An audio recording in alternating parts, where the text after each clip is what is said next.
Okay, so picture this. Have you ever wondered if the absolute hard and fast laws of physics, like the exact same equations we use to track collapsing stars or the motion of particles, could actually be used to defend someone in a court of law? Can a mathematical equation legitimately prove a defendant innocent of starting a riot? Welcome to this explainer, where we're going to explore what might just be the most fascinating intersection of criminal law and hard science you will ever come across. Today, we are looking at a highly unusual legal defense strategy. We're exploring a case where a defendant uses statistical physics, network theory, and complex systems dynamics as a literal, actual alibi. The whole goal here? To completely dismantle the prosecution's claim of legal causality. It is just a brilliant example of how we can use raw science to test the boundaries of human laws. Okay, let's dive into this. First up, the crime of a retweet. Then, mapping the social network, and the math of going viral. From there, we'll hit avalanches and critical states, look at fluctuation and system response, and finally bring it all back to science in the courtroom. So, Section 1, the crime of a retweet, establish the legal baseline.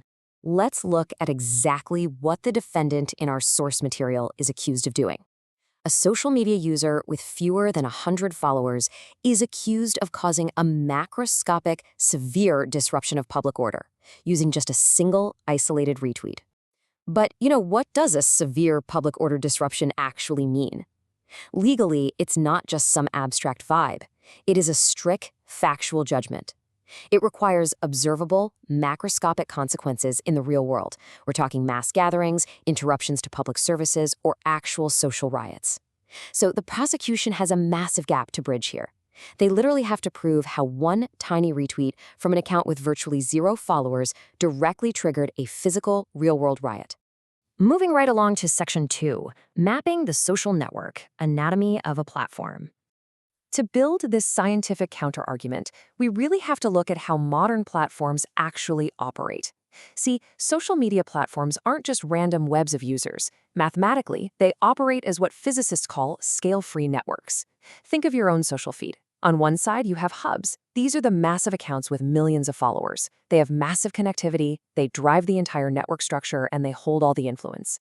On the exact opposite side, you have peripheral nodes, or edge nodes. These are users with, say, fewer than 100 fans and virtually 0 engagement. Actually, scratch that. It's not just low engagement. According to network science, deleting or activating a peripheral node is mathematically insignificant to the overall macroscopic structure of the network. And guess what? The defendant's account falls squarely into this peripheral category. Section 3, the math of going viral, branching processes. Let's zoom out a bit to see how a message actually spreads. To model this, physicists use something called the Galton-Watson branching process to track these information cascades. Now, what's really interesting here is the determining parameter, the average branching number, which they just call M. This represents the expected number of new shares a single retweet is going to generate. If M is greater than 1, you're in a supercritical state. Boom, massive viral outbreak. If M exactly equals 1, the system is critical, and you can get these wild, unpredictable avalanches. But if M is less than 1, the system is subcritical. The spread just exponentially decays and completely dies out. And here is the absolute kicker, 0.02. For an account with less than 100 followers and near 0 engagement, researchers estimate the ARM value is completely microscopic. It's roughly 0.02. To put that into perspective, mathematically speaking, you couldn't start a viral trend with this account even if you actively tried. It places the action in what physicists call the deep subcritical zone. A viral cascade outbreak originating from this node isn't just highly unlikely, extinction of the message is practically guaranteed. Section 4. Avalanches and critical states, self-organized criticality. So, if a single edge node can't start a fire, how in the world do these massive disruptions actually happen? Let's zoom out to the macro level and look at a concept famously illustrated by the physicist Per Bach using a really simple sandpile model. Imagine you're dropping sand grains, one by one. Eventually, it forms this steep, precarious pile. Drop just one more grain and a massive avalanche occurs. Bach asked an incredibly profound question. Who caused the avalanche? The last grain of sand or the critical structure of the sandpile? Physics tells us that avalanches only happen when the entire system is already in a highly critical, wildly unstable state.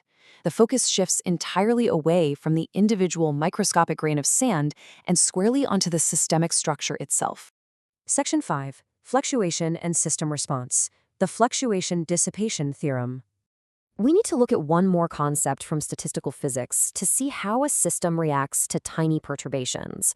There's this rule called the Fluctuation-Dissipation theorem, which basically states that a system's response to an external force is completely proportional to its own internal fluctuations.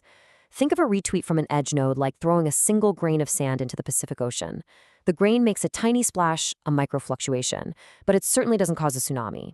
If a tiny microfluctuation somehow did cause a massive tsunami-like response, the theorem tells us that the system's internal response function was already fundamentally dangerously unstable.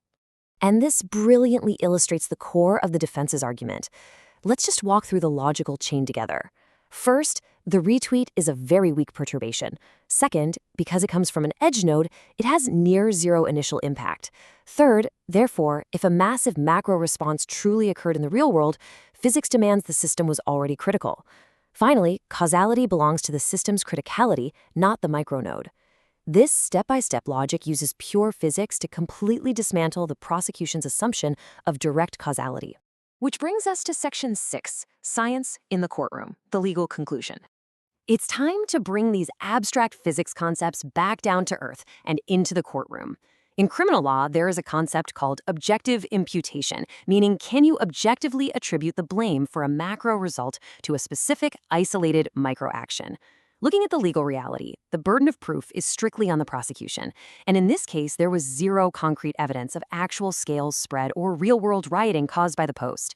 Now, sometimes people use the butterfly effect, the idea that a butterfly flapping its wings in Brazil causes a tornado in Texas, to explain how small acts cause big events.